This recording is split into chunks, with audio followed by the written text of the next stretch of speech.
Baladomélie, courte méditation exégétique. Bonjour, bienvenue. Je suis le Père Éric Morin du diocèse de Paris, du service biblique Évangile et Vie, et je vous propose un quart d'heure de balade exégétique à partir des textes de dimanche prochain, premier dimanche de Carême.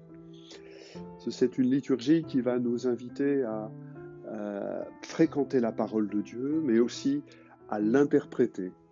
Une parole s'écoute et s'interprète, c'est ce que les textes vont nous aider à découvrir.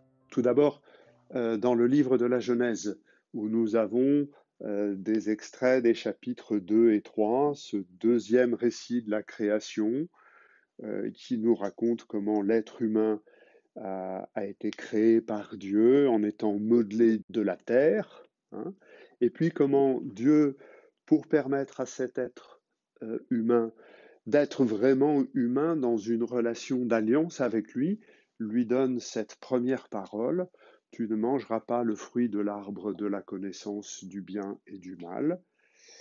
Et puis comment le serpent fait méprendre cette parole, la fait mal comprendre. Et il explique pourquoi. Il sait que Dieu sait que le jour où vous en mangerez, vos yeux s'ouvriront et vous serez comme des dieux. Le serpent interprète le commandement divin comme étant une parole qui protégerait Dieu, lequel est jaloux de ses prérogatives divines et a peur que nous puissions accéder à lui et devenir comme lui. La bonne question qu'il faut poser au serpent et que nous ne lui avons pas peut-être encore posée, c'est comment sais-tu? D'où sais-tu que Dieu a peur de la créature qu'il a faite? Pourquoi aurait-il fait une telle créature s'il en a peur? D'où sais-tu cela? Et à partir de cette question, l'homme et la femme sont mal partis. Ils n'arrivent pas à répondre simplement que la parole de Dieu est une parole prévenante. C'est un terme que Paul Beauchamp aimait bien souligner.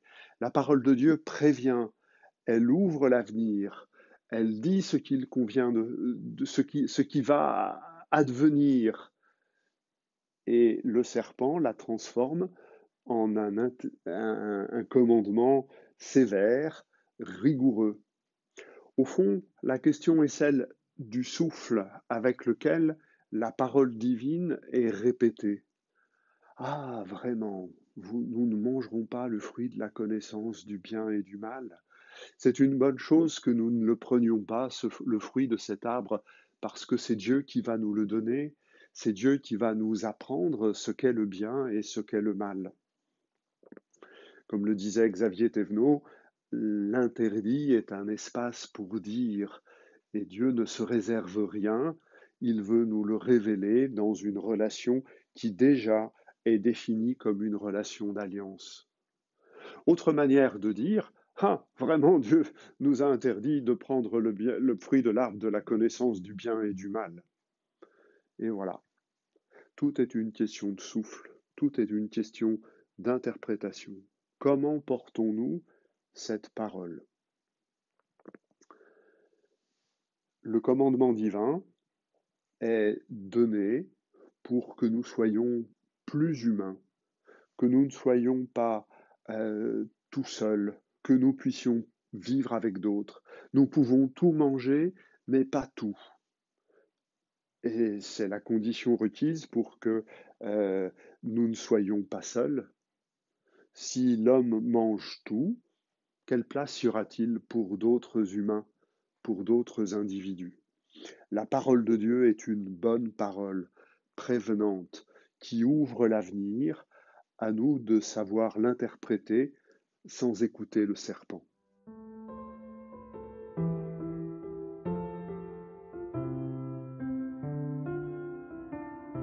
Dans la deuxième lecture, la lettre aux Romains, Paul relit et interprète ce texte de la Genèse que nous venons de proclamer et de commenter quelque peu. Alors le texte de Paul est un texte compliqué. Au verset 18, il dit « Bref, c'est-à-dire que lui-même a le sentiment que les choses sont un peu compliquées. L'ensemble de ce chapitre 5 de la lettre aux Romains décrit l'humanité dans une situation d'un manque de grâce. Nous avons manqué la grâce, nous avons manqué la faveur divine, nous avons manqué la juste et bonne relation avec Dieu. Et Paul essaye de rendre compte de cette situation en méditant le livre de la Genèse pour y découvrir à quel point nous avons besoin du Christ. Une manière par laquelle Paul interprète le Pentateuque, c'est d'être un pédagogue qui nous conduit au Christ. Il dit cela dans la lettre aux Galates. Ce pédagogue nous conduit au Christ dans la mesure où il nous fait éprouver le besoin du Christ. Lire le livre de la Genèse, lire ce texte où Adam et Ève se trouvent pris dans la désobéissance, c'est demander au Christ de nous révéler les paroles qui vont nous faire nous détourner de l'interprétation du serpent. C'est permettre de recouvrer la bonne et juste interprétation du commandement et de la parole divine. Dans cette relecture que Paul fait du livre de la Genèse, la désobéissance d'Adam annonce l'obéissance de celui qui nous rend obéissants, qui nous remet dans la grâce d'une parole paternelle et prévenante. C'est Jésus. Adam est la figure de celui qui devait venir. Adam est celui que nous espérons sans jamais réussir forcément. Adam nous fait espérer le Christ que nous ne savons pas forcément attendre. Une autre chose sur laquelle il faut s'arrêter peut-être par rapport à ce texte de Paul, c'est la notion de péché.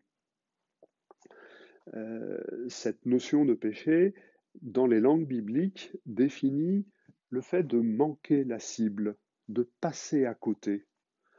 Par le péché, nous avons manqué l'amour du prochain, nous avons manqué l'espérance, nous avons manqué l'obéissance divine, nous avons manqué la vie, tout simplement, puisque cette désobéissance qu'est le péché conduit à la mort.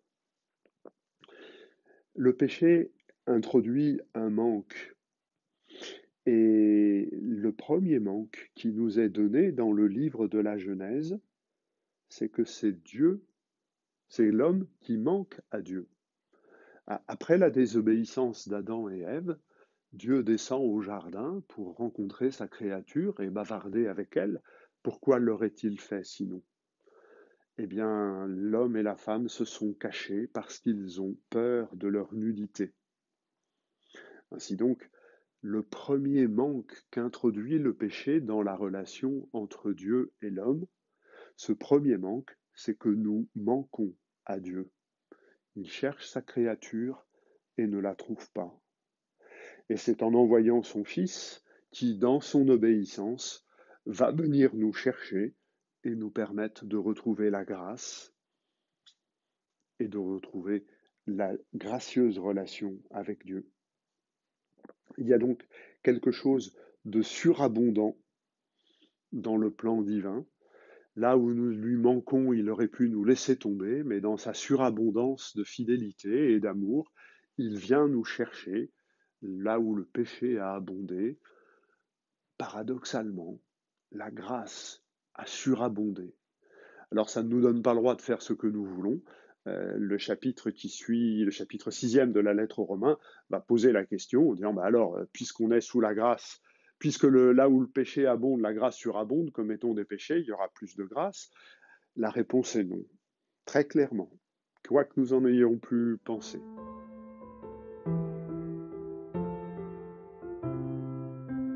L'évangile de ce premier dimanche de Carême est un texte qui nous met lui aussi dans la question de l'interprétation des Écritures. Les tentations de Jésus nous racontent ce dialogue entre le Fils de Dieu Et le tentateur, le diable, le Satan, il est nommé selon plusieurs termes. Cet épisode vient juste après le récit du baptême de Jésus dans lequel la phrase a été entendue: Celui-ci est mon fils. Et Jésus, dans ce temps de retraite qu'il vit au bord du Jourdain, doit éprouver la réalité dans le silence et la solitude, la réalité de cette filiation divine. Non pas qu'il ne sache pas qu'il soit le Fils, mais toute relation paternelle et filiale a besoin d'être dite, d'être redite. Et là, il l'éprouve d'une manière renouvelée, cette phrase « Tu es mon Fils ». Et le tentateur l'invite à puisque tu es le Fils de Dieu, alors fais donc ceci, alors fais donc cela. Il est important de bien comprendre que ces propos du tentateur, c'est ce combat que Jésus doit mener, c'est celui de toute sa vie. Tout au long de sa vie, Jésus va devoir apprendre de son Père comment vivre en fils de Dieu au milieu des fils d'hommes. Et qu'il sera parfois objet d'une tentation, sujet d'une tentation de se servir de cette filiation pour lui-même. Et tout au long de sa vie, il renoncera à cela pour pouvoir jusqu'au bout être celui qui réalise la volonté du Père, qui n'est pas que Jésus soit fils, mais qui est que nous soyons fils et filles de Dieu avec Jésus, par Jésus, grâce à Jésus.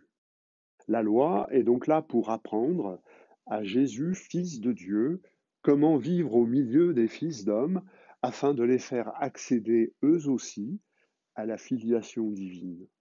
Et c'est bien une question d'interprétation. Jésus répond à la tentation par l'écriture en disant au tentateur, l'homme ne vit pas seulement de pain, mais de toute parole qui sort de la bouche de Dieu.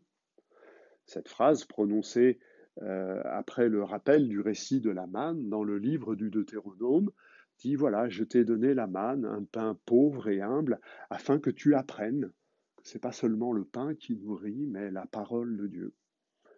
Et que donc c'est dans la parole de Dieu que Jésus va effectivement chercher la nourriture dont il a besoin pour vivre sa filiation. Alors le diable connaît lui aussi la parole de Dieu et il l'interprète à sa façon. Alors il dit parole de Dieu contre parole de Dieu. Moi je te cite un psaume qui dit, le psaume 90-91, il donnera pour toi des ordres à ses anges, ils te porteront sur leurs mains, de peur que ton pied ne heurte une pierre. Et voilà, on le met sur le haut du temple. La réponse de Jésus est encore une réponse qui cite les Écritures. On n'interprète pas les Écritures en les retournant contre Dieu. On n'interprète pas les Écritures en mettant Dieu à l'épreuve, c'est-à-dire en lui demandant de faire ses preuves. Puisque Dieu a dit cela, prouve-le-nous. Les Écritures se croient ou pas. Quand on est à l'écoute de la parole de Dieu, on le croit ou pas. Le verset que Jésus cite, lui aussi venu du Deutéronome, nous induit bel et bien dans cette dimension de ne pas se servir de la parole de Dieu contre Dieu lui-même. Et puis dans la troisième tentation, où là le diable n'a plus recours aux Écritures, cette possibilité étant écartée, Jésus cite le critère par lequel on va pouvoir interpréter les Écritures, qui n'est pas tant un critère, mais qui est la position du lecteur. C'est dans l'adoration du Père que l'on va pouvoir écouter la parole de Dieu dans une posture filiale et la laisser nous introduire dans une relation fraternelle. Voilà quelques éléments de réflexion sur cette parole de Dieu qui nous est donnée, et ensemble, je nous souhaite que nous puissions profiter de ces 40 jours de carême pour goûter la parole de Dieu comme le bon pain que Dieu nous donne, sans mettre Dieu à l'épreuve, mais la lisant, que nous puissions recouvrer ensemble la joie d'adorer le Père et de nous aimer fraternellement les uns les autres. Je vous souhaite une belle marche, une belle montée vers Pâques, et je vous dis à bientôt.